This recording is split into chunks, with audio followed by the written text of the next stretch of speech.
আবার নিজের বিবি বাচ্চা বাপ মা আত্মীয় স্বজন তাদেরকে দাওয়াত দিয়ে সাথে করে নিতে হবে।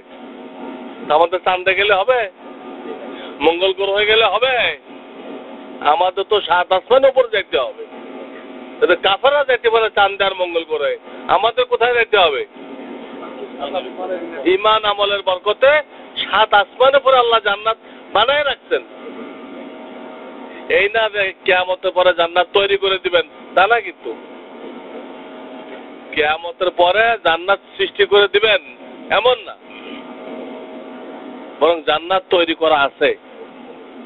আমাদের নবীজি সাল্লাল্লাহু আলাইহি সাল্লাম মেরাজে ওই জান্নাত দেখেও আসছেন।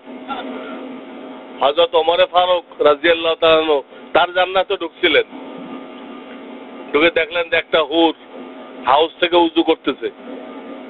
তো নবীজি সাল্লাল্লাহু আলাইহি সাল্লাম তাড়াতাড়ি পিছিয়ে আসলেন। লম্বা কিস্সা। তা আমাদের তো ওইখানে যেতে হবে।